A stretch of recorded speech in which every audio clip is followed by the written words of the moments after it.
kulanti waxaana wanaagsan daawadayaal idil ahaantiinba meel dunida aad ka joogtaan halka aad naga daawanaysaan waa channelka Som TV Soomaaliya maanta waxaan joognaa magaalo xeebeedka degmada Baraawe Baraawe waa meel aad u qurux badan dalxiiskana aad ugu wacan garabkayga bidix waxa taagan mid kamid ah odayaasha dhaqanka degmada Baraawe ee ku dhaqnaa muddo aad u fara badan asiga ayaan ka wareysan doonaa taariikhda muga weyn ee degmada Baraawe iyo waxyaabaha caanka ay ku tahay asiga ayaan ka wareysan doonaa hal ilaa asigoo magaciisa ku bilaabay ku soo dhawo TV-ga Som TV bismillaahir rahmaanir rahiim magacayga Said Ahmed Maxamed Said Jangal waxaan ku noolnahay degmada Baraawe waxaan jiraa aniga saacada waqtiga hadda la wareysanayo 70 sano ayaan jiraa 70 sano intaas Baraawe ma ku dhaqnaa Baraawe lan joogaa Baraawe ku dhalatay 70 sano Baraawe ku dhalatay maya waxbarasho iyo shaqo meelaha kale waa aadayo صح meel dibadda ma jirto ma sidii markii ilaahay deemaa waxaan rabnaa inaan nooga warantid taariikhda degmada Baraawe wallahi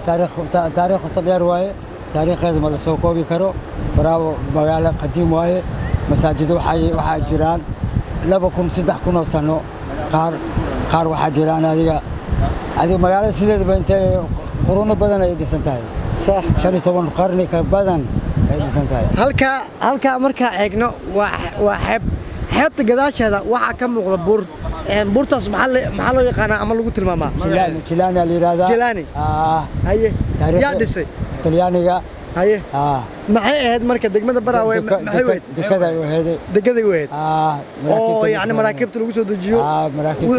wixii laga dhoofinayo degmadan laga dhoofiyo wixii la keenayo lagu soo dejiyo Sibari waxana la keenay jiray Talyaaniga Sibari Talyaaniga asla aana farsamada waxa la Talyaaniga oo dhisay okay daawadayaal la socda haddana waxaan u dhaqaaqaynaa dhanka iyo Jilani daawasho wacan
socdaal gaaban aan ku soo marnay xeebta degmada Baraawe waxaan imaanay buurta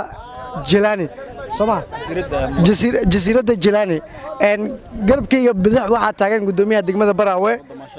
asigoo damaashaadayo ayaan kula kulanay halkan dhankayga midigna waxaa taagan taliyaha degmada Baraawe taliyaha ciidamada booliska ee saldhigga Baraawe Mr. Abdulqaadir hal iyo laba aan ku bilaabo gudoomiyaha gudoomiye ku soo dhawo TV-ga Som TV Soomaaliya bismillaahir rahmaanir rahiim bahda saxaafadda horta aad u mahadsantihiin wad u jeedaan waxaan joognaa aniga iyo dhalinyaradeeda oo anaaba dhalinyaro ah ma sha Allah team dhalinyaro ayaa maana wadnaa intaas oo dhan maana waa meeshii lagu dalxiis tagi lahaa dalxiiskii aan joognaa dalxiiskii aan wadnaa taasna waxaan ugu talgan dhalinyarada inay maana oo sidooda maana ay mashquul kale isan galin oo degmadooda u shaqeeyaan dadkana diyaar waxay u noqdeen dhalinyarada dhammaan inay teamkooda maana la shaqeeyaan degmada annagana waxaan ku caawinaynaa inaan u keeno maana organada muusikada iyo waxyaabaha ay ku mashquul lahayn insha Allah ta'ala meel aad u wacan ku macaan muusiga lagu garaacdo loo soo dalxiis tago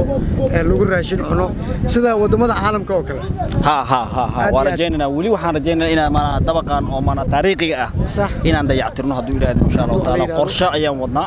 qorsheena waqti dhow insha Allah waa suurtagali doonta hadduu ilaahay insha Allah aad u mahadsantahay gudoomiye taliya ku soo dhawo TV-ga Som TV